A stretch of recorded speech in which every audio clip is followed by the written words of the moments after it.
Person one loves person two. Guess what? Shenanigans ensue. Person one hates person two. Guess what? Still shenanigans ensue. Person one fake dates person two. Guess what? You guessed it. Shenanigans ensue. Co-host one reports to co-host two. The name of the show? Shenanigans ensue. Yeah. Hello, I'm Jasmine. And I'm Jane, and welcome to Shenanigans Ensue. A podcast where, what are we gonna do? Steal the bride! This movie is so misogynistic. That line. Oof. There's so many issues with that line. Each episode, we'll watch a rom-com and discuss its merits as a member of the rom-com genre. We'll cover well-worn classics, hidden gems, and everything in between. We'll give you our unsolicited opinion on every trope, caper, and flim-flam the film used, or maybe abused. And of course, the shenanigans! We are coming at you, episode 20. Episode 20. With a fan recommendation. We put out the call a while back on movies that you wanted us to watch, and this was one of the ones on the list that we didn't get to yet. Yes, so I think this recommendation came from my friend Tegan, and the name of the movie is Maid of Honor. But M-A-D-E. Yes, we have a play on words there. And that's because the Maid of Honor is a dude, which is super no big deal, but at the time it was. At the time it was so unheard of. What? What a social faux pas. That's fine. At this time period, so ridiculous. This is 2008, by the way. And you'll feel that while watching the movie. Mm-hmm. Okay, so let's give you a quick plot synopsis to get you up to speed on this film. Yep. We have Tom and Hannah, who have been best friends for 10 years, but when Hannah goes away to Scotland for work for 6 weeks, Tom realizes that he has feelings for her. When she comes home, Tom plans to confess his feelings, but Hannah surprises him by introducing him to her fiancé, Colin, and then asks Tom to be her maid of honor. Shenanigans ensue! This movie is a real time capsule, right? Truly. It hasn't aged the best out of some of the movies we've covered, but it was still enjoyable despite itself, I guess. Yeah. There's other ones that are more problematic, but like even that flashback to establish their friendship. Oh my god. What year did they flash back to? Like 96? 98. He comes out with one of those like hyper-realistic masks, and he's Bill Clinton, and this is like at the height of the Monica Lewinsky bullshit. And he was looking for Monica. One of the quotes that I wrote down was, "I got some diction for you, Monica." Things like that. Terrible. Oh, God. My goodness. Yeah, I know that there's still ways to put these jokes in nowadays, but it's a little bit rough. Mm-hmm. I feel like delivery is an issue. We are only recently addressing some of it. The thing is, I have watched this movie before, but I'd completely forgotten about this opening sequence taking place at Halloween with the Bill Clinton, Monica Lewinsky jokes. Yeah, and he lets himself in to the dorm and then gets undressed and literally snuggles his way into Hannah's bed. Yeah. Thinking it's her roommate. That's the friendship catalyst. So it's... You know, he's very apologetic, but the friendship catalyst is a little rapey. Yeah. Like, they still treat all of these on-the-edge jokes in a way that you know that they're not good things, that these things have happened. But...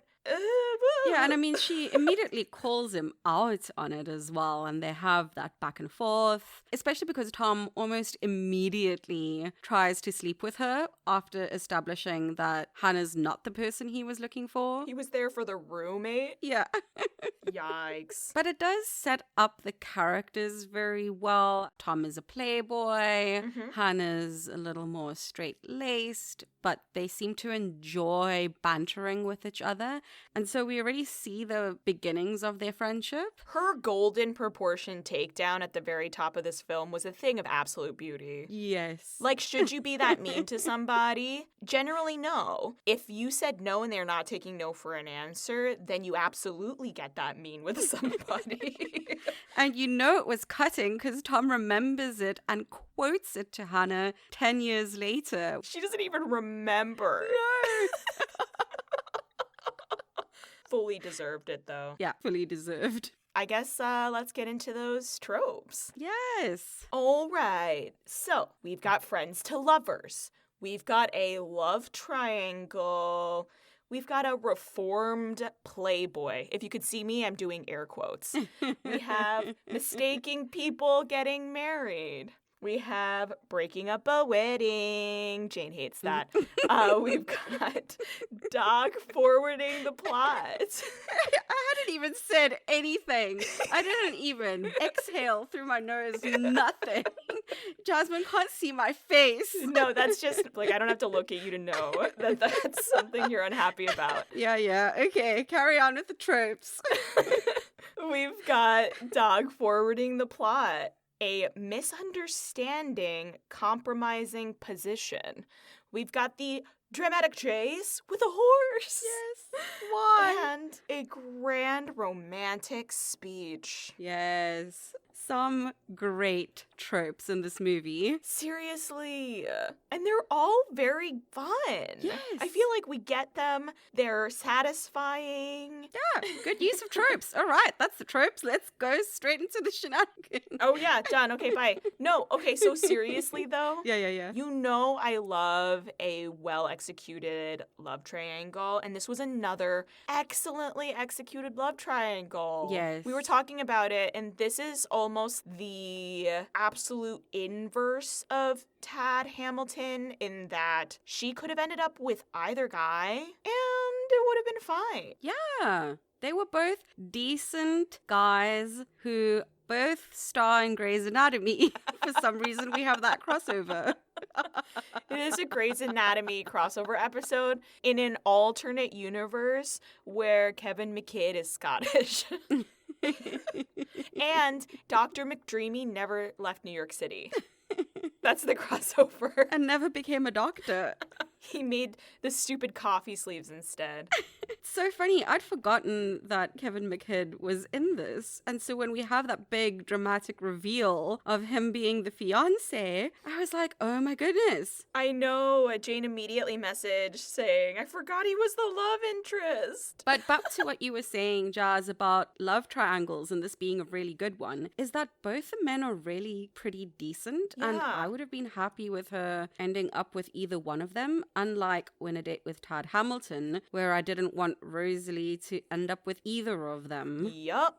They're both good in their own right. Yeah. I think, they do manage to set up the film that she ends up with the guy that's better for her. Mm-hmm. But that's not a Kevin McKidd problem, a Colin problem. No. And the things that they show Hannah not liking in Colin are not necessarily bad things. Like, he's not a bad guy. He's just not a good fit for Hannah. And they're only really showing this with a couple of things. Yeah. The fact that he doesn't want her eating off her plate. Yeah. And the fact that he shot the meat for the reception dinner or whatever that dinner was. That one was interesting because they do establish that she's not into that kind of cruelty early in the film. Mm-hmm. It's weird to me because she's not a vegetarian, but Yeah. she still has some qualm with him having hunted it himself. I don't really get that. I don't either. They set up this dinner where she's starting to realize the ways that this isn't what she thought it was. Yeah. Which, honestly good because they've probably spent less than 100 hours together. So this figuring out that you aren't a good match before you get married is good. Probably a good idea to be doing that. The thing with the hunting is, to me, I'm like, if you're going to eat meat, you need to be okay with the fact that someone is going to be killing the animals to do this. Yeah. Trophy hunting, I have an issue with, but hunting for sustenance, I'm personally fine with that. So it was kind of funny that she suddenly didn't want to eat her food anymore after Yeah. finding out that Colin had shot it. I don't know. Baby crocodiles were used in some sort of a handbag, and so she yelled at the shop owner about it. That I get. Yeah, I get that as well. That they're raising these little things for like a vanity purpose. Yeah. But yeah, like you said, if you aren't a vegetarian, do you actually have an issue with hunting for food? Yeah. I don't get that. The other thing that they showed in that meal of them being incompatible was they set up really early on in the movie that Hannah and Tom have this tradition where they each get a different kind of cake and share. And Hannah goes and does this to Colin to have some of his chocolate cake, and he sort of like stops her and says, no, if you want some, I'll give you some of your own on your own plate, which fine if you don't want to share food. But then he proceeds to give her the smallest piece of cake I have ever seen. Yeah. That was a petty piece of cake. I get it. Like, some people are not big sharers in that way, germs, so maybe you just want to cut off the slice before you go in with your fork. But you guys are getting married. Like, people being weird and germophobic to somebody that they literally suck face with is so weird to me. I was wondering if it was germophobic or if it's just like he likes his own plate of cake. I couldn't figure it out. I think that's what they're trying to establish. And I think it's like this weird etiquette reason. Oh, that may be. And now that we've watched Castle for Christmas, we know better. In 2008, I wouldn't have known that all you have to do is buy a tiny piece of land and you too can be a Duke of Scotland. So I don't really care that he's a Duke. It's some bullshit. I think they have a lot more than a bit of land. They have 4 homes, one for every season. I know, and a distillery, but I'm just saying that anyone can be a Duke. It's not that impressive. I'm older and wiser. All right, so Love Triangle. Loved it. That was about Love Triangle. Okay, yeah. I'm trying to somehow keep us on track, but I don't think it's going to happen. I also feel like this movie, more than a lot of others, managed to both capture friends to lovers and reformed Playboy in a way that doesn't make either of them cringy. Yeah, they did a really good job of this. And what I really liked about this Friends to Lovers is that they went about it in a way that felt realistic. It felt organic. And natural. Because when Hannah goes away, we have a whole montage of Tom missing her when he's doing the activities that they usually do together on a Sunday. Yeah. They meet every Sunday, they've established, and they show it over the course of the 6 weeks she's gone. Exactly. And he's trying out these different things with different women, following his arbitrary rules of dating. Oh my goodness. And he's really unhappy at all of these outings. Yeah. And when he makes the realization, he immediately tells one of his friends, Yeah. I think I have feelings for Hannah. And he doesn't do it in a weird way. It's almost like he's surprised too. It's not like in a, I've realized I love Hannah. I've loved her from the moment I've met her. None of that. He's playing basketball and he stops dribbling. He's looking down and he's like, I think I love her. It's very funny. Really funny and sweet. And when he does tell his friends, the quote is, I'm going to tell her I want to be with her. Nothing about marriage, but I'm going to tell her. And the friend says, that's romantic. Everything about the bros at basketball was one of my favorite things in this movie. So funny. And he doesn't wait around either, aka Topher Grace in Win a Date with Tad Hamilton. Yeah, or most Friends to Lovers movies. Fair. As soon as Hannah lands, he's in a suit, they're going to a nice restaurant, he's getting flowers. He's ready. He's not going to wait to see how he feels when he sees her or anything. He's going to declare his affection as she gets there. Yep. And so I really appreciate how they handled it. You know, I joked about, like, I did my little air quotes of the reformed Playboy. Reformed Playboys kind of irritate me, but he is actually not that bad. You kind of see from the very first Playboy interaction 10 years in the future that it is a very arbitrary rule, and it's obviously there so that he can keep women at arm's length, right? Yeah. it seems obvious from the jump. And then they managed to have one of his cousins, I believe, is like truly a frat bro. And so he gets to be that comic relief for the group. Mm. And then going back to the friends to lovers, it's also set up that Hannah has feelings for Tom, but the reason why she doesn't say anything about it is made crystal clear through him being a playboy. Yeah, his shenanigans, his lady shenanigans. A lady shenanigans. I know that doesn't really work, but you guys understand what I'm saying. Yeah. And so it makes absolute sense why Hannah wouldn't have said anything to Tom. He would have run away. She calls him out for the fact that he doesn't even say I love you to his dad, despite saying I love you to every single dog he encounters. Every stranger's dog, which honestly relatable, but so bizarre for his character type.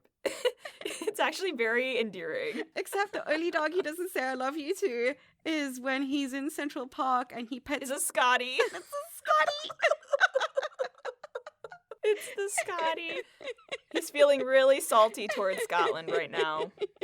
I swear, though, I loved that so much because the amount of people who I've stopped on the street to be like, we're strangers, but may I hug your dog? I do that. I don't care.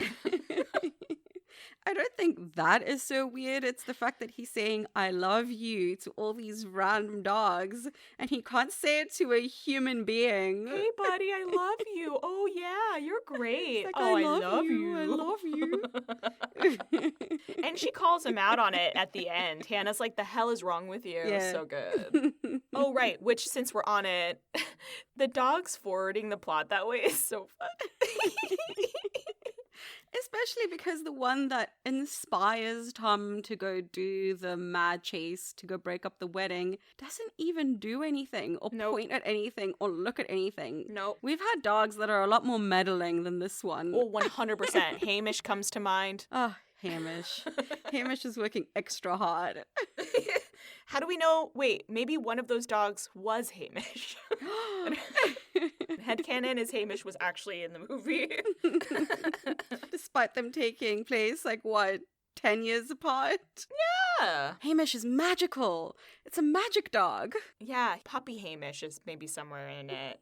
Oh yeah, since you touched on it, that dramatic chase with a horse, he's got to go around the water, get to, I don't know, this peninsula, castle, church, and... I was so confused. Why is it faster to go by horse? Exactly. Those were my exact questions. Why is it faster to go by horse than by car? Is it just a dirt road? What's going on? I don't understand. I don't even know. I'm trying to figure it out. Maybe it's a dirt road and a bridge that's only rated for people and horses weight-wise, and then another dirt road. I don't know. I was trying to figure that out. I was like, okay, I guess I believe you. Because they said something like it would take an hour or hour and a half by car. What was happening? I don't know. It doesn't make any sense that the horse is faster. No, it was just a reason for Patrick Dempsey to show off his horse riding abilities. Yeah, I mean, I'm here for it. We got a lot of special skills from him. I also just really love that farmer or whoever it was that owns that horse was like, no, you can't have my horse. And then was like, yeah, I guess. Here you go. That was the quickest yes I've ever seen. We have Patrick Dempsey horse riding. We have him juggling. Oh, right. The plate juggling was incredible. Amazing. I was not prepared for that. I was like, and he juggles? Crockery? Really nice, fine china. What? Sometimes I have these moments where I'm just like baffled. I'm like, oh man, people are so cool. People have so many random talents you'll never know about. Oh, just quickly, the mistaking people getting married, because we've seen that done super well in Wedding Singer. And this one was also really good, where Hannah takes Tom with her to go see the priest, and the priest is immediately like, oh, you must be the lucky man who's marrying our Hannah. Like, no. And this is another one. I guess they handled it well, but everyone thinks he's gay, and it's not like the butt of a joke, and he doesn't get mad about it. He's just like, why does everyone think that? It's just a really weird throwaway joke that they make over and over. I think it's as best as this could have been handled in 2008. Yeah, Yeah, for is real. where I landed. Because he doesn't get upset. He doesn't rail at anyone or address it at all. No, he just doesn't get it. And the people making these remarks aren't saying it in a negative way either. It's like a very nonchalant way. Because the priest actually goes up to Tom and hugs him. And he's like, welcome, my brother. We have so many gay and lesbian members in our church. He's like trying to be welcoming. Yeah. And like everyone keeps doing it. This is the one part that's like kind of the squishy part of the era, is that it's always because he's the maid of honor. Yeah. And so there's no way a man is the maid of honor unless It has to be. which is just kind of a holdover product of its time. Mm-hmm. It's so weird that this movie could be chock full of these kind of really borderline quote jokes, but still manages to be a really fun little romp. It's surprising. I'm surprised. They didn't make it offensive. Yeah. You know, in the wrong hands. Someone could have been like, oh, I'm going to react upset about it every time. Oof. And now it's offensive. Yeah. You know what I mean? Like, how dare you attack my masculinity, blah, blah, blah, blah, blah. Yeah, I feel like maybe another equivalent joke to that for the time period. There's a woman who's more on the curvy side, and she is doing one of those obnoxious fasts. Who remembers the lemon juice and cayenne fast? Do you remember that bullshit? Mm-hmm. I remember. And so she's doing one of those like irritant water fasts, and she picks a size that's like 3 sizes too small. Mind you, this is not a wedding that's happening in 6 months. It's a No. wedding that's happening in 2 weeks. And so it doesn't make any sense. And everyone's like, why don't you just order your size? Don't you want to just be comfortable? But like, we have this weird size is everything. And also just the fact that she's judgy. If your friend says that she's a size 8, then you just take them at their word. She's like, would you be more comfortable in a 12? Didn't like that. Yeah, and I really didn't like that that was the main arc for that character, because I feel like they did do quite a bit to flesh out the other bridesmaids.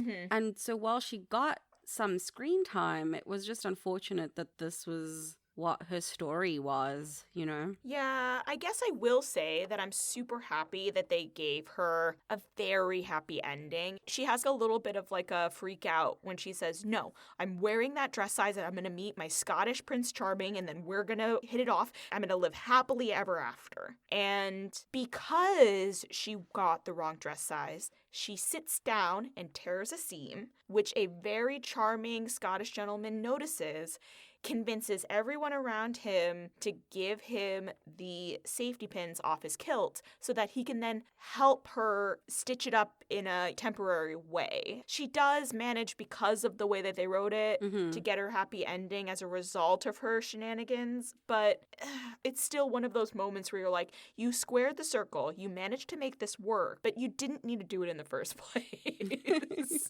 Yeah, so we have a few of those instances. We have Tom, who's meant to be doing poker night with the guys. Yeah. Then they have to wrap baskets for the bridal shower or something. Yeah.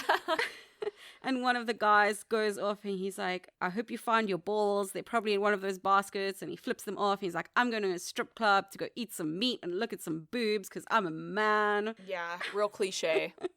Yeah. But he's the one, you know, quote, comedic relief of that kind of guy. Yeah. And the rest of the guys are like, okay, if you can't get in touch with your sensitive side, that's a you problem. I'm going to smell some bath bombs. They get really into it. It's really fun. One of the playoff lines, the guy's like, the bow's so nice. He's like, yeah, I gave it a little zhuzh. And everyone's like, oh, you zhuzhed. Very funny. He's like, I've been pairing these 2 scented candles together. It makes it so, lovely. Really? You've been pairing those 2? I've been pairing these 2. So we do have them protesting doing it, and they get super into it, which I get is the joke. But what I'm trying to say about bringing this up is we have a couple instances that are a little misogynistic, a little sexist, but they kind of navigate it. I honestly think that's just kind of an unfortunate pitfall of any rom-com where the primary lead who gets the majority of the screen time is male. I think that we're still working through the pitfalls of the era, and so grappling with that internalized misogyny is like part of the process of men of the time. And arguably currently too. That's what I mean, is that it's only just beginning. So okay. any of those movies now with a millennial is still going to have that. Yeah. You know, and I hope for the next gen that it'll start to move in a direction where we can have movies with male leads that don't do that. But we'll see. Anything else on the tropes? I mean, there's some more stuff that we'll get to, but I'm ready to get into the shenanigans. Yes, let's hit those shenanigans. Okay, so we already hit some of them, I'm sure, but oh boy, there's so many good shenanigans. Where to start? I would like to start maybe even with the dad. Okay. Yikes. This is like what we just said about this weird internalized bullshit. He's getting married for the 6th time. Wild. And this woman, not only is she so obviously a gold digger, but the soundtrack doing the most played gold digger. I laughed out loud. I did too. Like my head in both hands just was like, oh no.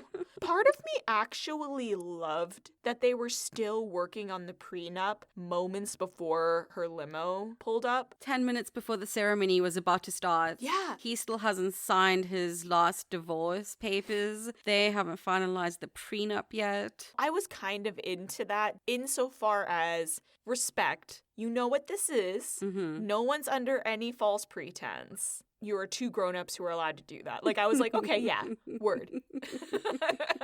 Yeah, neither of them are under any illusions. Yeah. The dad doesn't think that she's in love with him. No, and she's obviously not, but she's like, I know what I'm doing. I'm gonna do this. Okay, if that's what you want to do, Yeah, go for it. get yours. I think it's Hannah who says to Tom, he knows he can just date, right? That's an option too. This dad. And then it's implied that the dad's going to marry Hannah's cousin at the end of the movie. And he's like number 6, and then the total frat bro's like, no, number 7. You've already lost count. That was my shenanigan. I have another one in a bit, but do you want to go? Where to start? Oh, I would like to talk about the timeline, which is absolutely bonkers. It is a Love is Blind timeline for anyone who's watched that dumpster fire. It truly is. Because what? It is like exactly the amount of time. Yeah. A total of like 2 months. And so Hannah goes off to Scotland. It's implied she's been there for a little bit already before she even meets Colin. Her work trip is supposed to last 6 weeks. Yeah. Based on the dates, just because now that you've said this, I think that he was on the 4th or 5th of the Sunday dates. So I think she's already 5 weeks in, which means she's only known him for a week. Really? He was on the 5th bad Sunday date. I thought she said something about we spent the next month traveling around Scotland. Are you sure? Did I misremember that? Maybe she said a month, but if he was on Sunday dates, we had that little montage of his bad dates, and we were on the 5th one. So unless they weren't actually Sundays, they were just bad dates. I don't know. I could have sworn she said a month. We will check and convene and post the timeline in the stories. Yeah. And so she comes back and then they're getting married in 2 weeks. 2 weeks. Why? No reason. They don't bake in any kind of attempt in the plot Absolutely to give a none. reason for this wedding being 2 weeks. His family is loaded. Why is Colin not just coming to stay in New York for a while? Yeah, what is actually the rush? I have no idea. And this is terrible, but the little excuse Jasmine and I came up with that they could have just written in was like, Granny's gonna die soon and wants to see me married. That's a really easy, arbitrary excuse. This is why we're speeding it up. Yeah. We both were like, oh, maybe Gran's ill. Give anything. Yeah, anything. But absolutely no reason is given. None. For this happening so quickly. Which drives me bonkers. Why? Yeah, it's a really bizarre timeline. Plot-wise, I think why they did it was because of how intentional Tom is. Say they plan the wedding over 6 months. Tom spending so much time, we're going to have a confession. Yeah. We're going to have a declaration of love from Tom. So we're not going to get to the wedding. Absolutely. Like, they have to truncate it Yeah. because it's already built into the plot that he's ready to confess as soon as she's got home. Yeah. There's no way that they were going to last 6 months or any sort of typical engagement period. He was going to tell. Especially if Colin has to go back to Scotland Right. to deal with whatever it is. He was about to say something in a few days, but he didn't realize she was leaving that night or the next morning, Yeah. whatever it was, after the plate juggling day. And he tries again the night before the wedding as well. And this kind of dovetails into another shenanigan where Hannah's asking Tom for help with the vows. Tom declares his love for Hannah. Yeah. And she first says, no, that's such a cliched way to say you love someone. And then he gives a more personal declaration. And then it's immediately interrupted by the friends coming to fetch Hannah to go to the bars. Bachelorette party. And they all come like down the hill to do the traditional silliness. Tom is trying. And I think that's why the movie speeds up the timeline like crazy. Speaking of, what is that kissing tradition real? Like, you put a coin in the pot and you kiss the bride? It's very much real. What? Yeah. What? That's so weird. Why? I think watching it post-COVID was just really rough. Why would you do this? I've seen an Italian version. There's a money tree and people would put money on the tree and then you get to dance with the bride for a moment. Oh, that's nice. Kissing, though, is wild. I don't know if it's necessarily on the lips for this tradition. I think that was just something that was included for the movie. I may be wrong. She kisses every single one of them on the lips. Yeah. Like, and all I'm thinking about is this actress is kissing so many extras.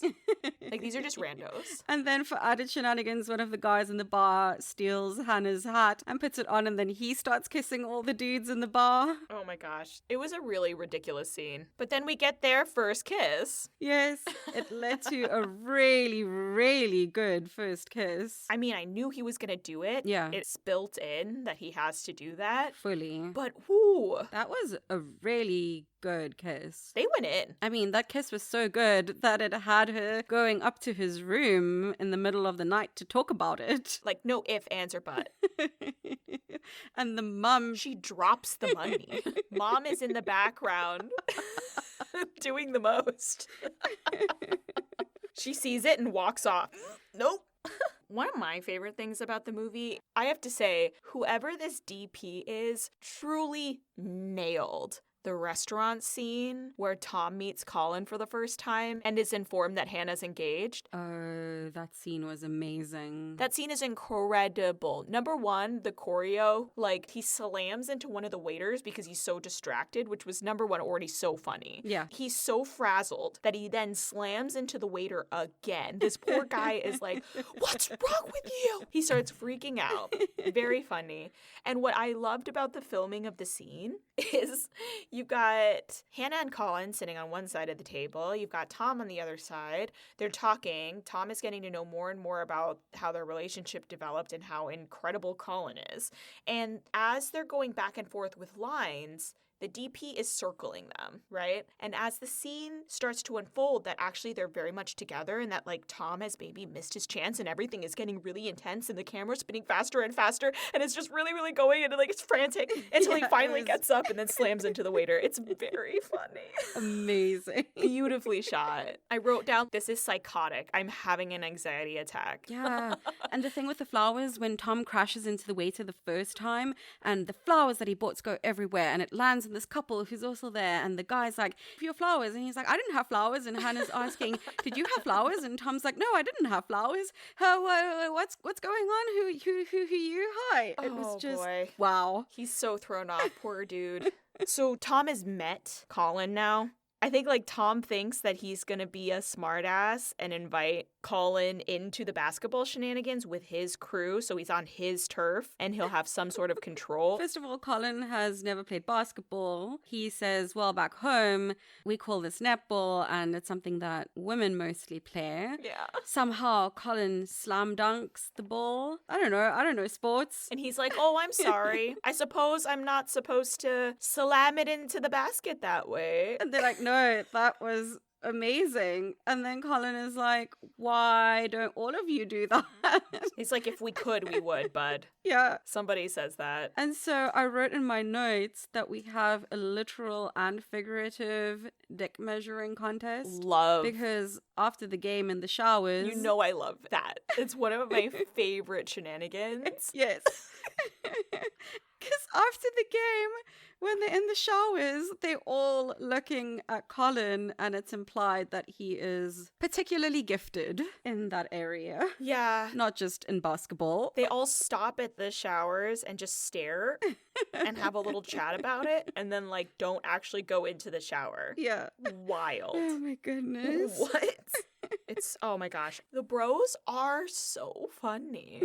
What's so interesting about it, and this is like another one of the moments where the film manages to navigate its use of sexism so weirdly. Yeah. It establishes that these guys, with the exception of like two of them, they're all like married and in committed relationships. And so the single guys will maybe tease them, but the married guys are like, you don't know what you're talking about. You don't even know what a serious relationship is. They're very much defend their wives. They don't have fragile egos. It's just such an interesting thing that they managed to be like, oh, we're going to make these sexist jokes, but establishing they're not actually bad guys. Yeah. It's so weird. And it was interesting that they took the time to flesh out each of those guys a little bit. So Yeah. it's not just like a pack of bro dudes. We have a little more nuance to them. Which was really shocking. And so I don't hate this movie was such a bizarre masculinity contest. Even when they went to Scotland and they had the like Highland games for the bride, the first thing they did was a bunch of upskirt shots, but they were up kilts on all the dudes. Yeah. Why have we done this? And Patrick Dempsey in this teeny tiny kilt. Patrick Dempsey in tidy whities. Someone just mentions, ooh, who was responsible for that tiny kilt? And no answer is given. I still don't know. It remains a mystery. I don't understand. It was such a bizarre sequence of events for that contest and just kind of reinforced all of the machismo shenanigans of the film. And I want to know about the tiny kilt. I'm honestly surprised they didn't just put him in a dress and like have him sit with the Renaissance ladies, given the way that this film went. Right. And I think that's where we were talking about how they kind of walk the line a little bit. So they're not going full on being offensive.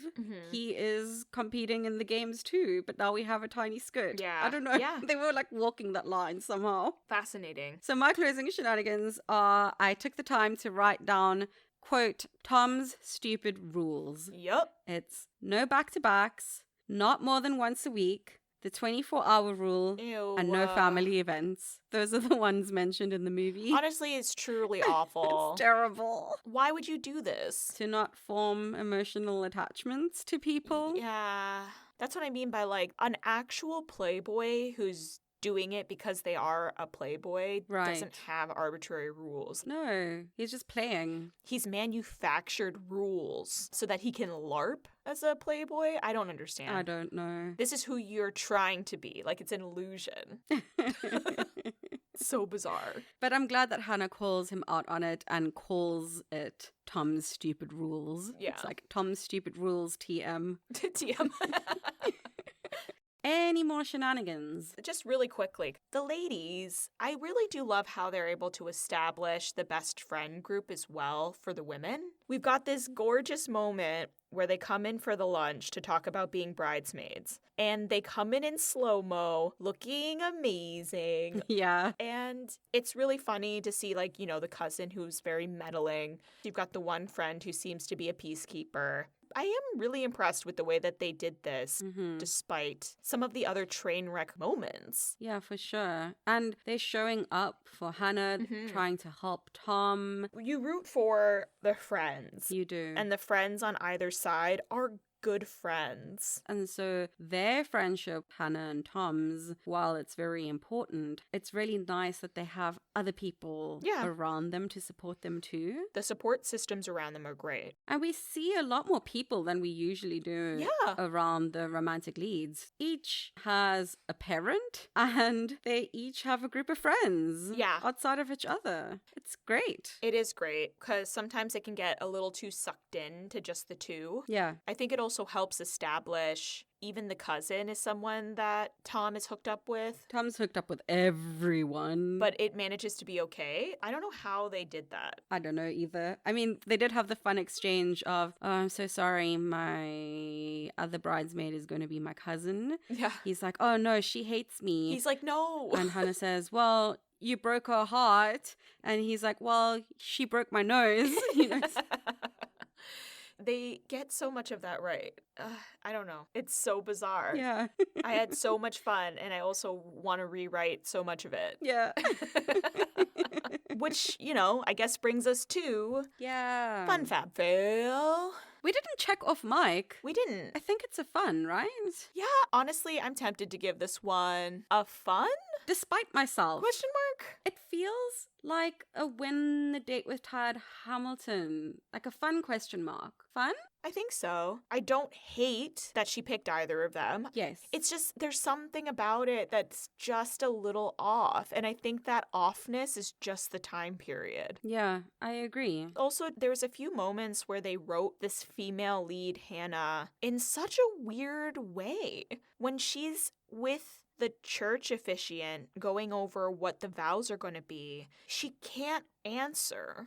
She acted her heart out, but whoever wrote it, if the priest asks you, what did you fall in love with? And you're just like, what? That's not natural. There were so many of those. Between her being written weirdly and still managing to act the hell out of it, between Tom being like a weirdo playboy, all of the sexist jokes, the dad being like, ugh. There's so much about it where I'm just like, I hate this. Yeah. And then I still had so much fun. And maybe that's just Patrick Dempsey and Kevin McKidd. Put a couple Grey's Anatomy folks and I'm going to give it a fun. I don't know. She's sold. Yeah. I'm not sure why I had fun. Right. I guess is the takeaway. Oh, one of the things we did talk about too was pacing. Yeah, that was a huge role, I think, and why we had fun with this movie. It was tight. This movie was running. Mm-hmm. There weren't these long scenes of dead space. Everything we needed, jokes spaced out. Yeah. Nothing you didn't need. And it was high energy. Everyone was bringing it. Yep. All the supporting actors, they were all doing a stellar job. And some of it was, genuinely sweet and genuinely funny. It's impressive, and I don't know why quite. It's fun. It is fun, despite everything. It's still fun. The time period, the writers, misogyny are all trying to ruin this movie, but it still manages to be fun. As you can tell, Jasmine and I are having a bit of an existential crisis. We're like at war with ourselves. Yeah, I mean, maybe it is truly a godsend that we watched You've Got Mail so early, because now everything is really just in comparison to that. I was like, if it's not that toxic, was it toxic? I don't know. But the thing is, I had more fun with this movie than I have with some other movies that are not as problematic. Exactly. The holiday calendar was not problematic really at all. At all. And it just fell flat. And you know what it is? It's pacing. This was a good edit. It was. We love a tight 90. And this one's a little longer. There's an extra 10 minutes in there and you don't feel them. So that's saying something. Yeah, tight. I think that brings us to our favorite moment. Favorite? Give me the cheese, please. What a struggle to find this cheese. It was really tough. Much like explaining why this movie was a fun Yeah. in the rating, it was really difficult finding a cheese choice for this. How do I find a cheese that I want to eat but I'm also disappointed with? That's like what? Yeah, essentially. It was tough. I don't know what we're complaining about. Yeah. We've created a section to talk about cheese and rom-coms. I know. I love that. Okay, well, let's just do it. Okay. 3, 2, 2, 1. 1. Young New York Orkney cheesecake. cheddar. Oh, interesting. Oh no, I was going to come in with such confidence saying that I went first the last time, but I actually don't know. I don't either. This really doesn't matter at all, but whatever. It doesn't. It's like, oh no. I know, so dumb. Okay, well, I'll go first. Okay, tell me about it. I did young Orkney cheddar. Mhm. This was a struggle. So Orkney are the archipelagos off of Scotland. When I was looking up cheeses, I saw this. Orkney also has a brewery. They make the Skull Splitter beer, which I am a big fan of. I've known about for over a decade at this point. And so I saw the name and was immediately like kind of excited about it. Like it's a cool area. It's a bit unique being the archipelagos. And so the thing about the young cheddar, like number one, it's aged very shortly. So like under 6 months, like this relationship. Love it. Thank you. I also chose a Scottish cheese over an American or a New York because I think that I preferred him. Just like ever so slightly. The young cheese also is very, very mild, which is where I wanted this to be. Like, this movie feels like a cheddar. It hits the rom-com notes that I want it to hit, which is that I want things to be rompy and less romantic, and so it feels cheesy, and a cheesy cheese is a cheddar, but this is a mild cheddar. It's a young cheddar. It doesn't have a lot of bite. And then the other thing about it, which is super interesting, is they have a distinct flavor of this cheese because they very specifically only feed the cows grass in the summer and barley and root vegetables in the winter. Interesting. It's a highly specific flavor that this cheddar gets, and I like to compare that to the highly unique flavors of 2008. So that's why for me, this movie is a young Orkney cheddar. Oh, that was great. I also really like the fact you chose something from Scotland and I chose something from America. I love that. That's so great. Synergy. So, when I'll recover, Let's hear about this cheesecake. my New York cheesecake. Okay, Firstly, I wanted to pick a dessert as tribute to Hannah and Tom's Sunday traditions Oh, fun. of standing in a really long line to get a dessert and having to guess which dessert. So that's why I went with a dessert. I went with the New York cheesecake because now this is a me thing and I don't know why. I'm not the biggest fan of a baked cheesecake.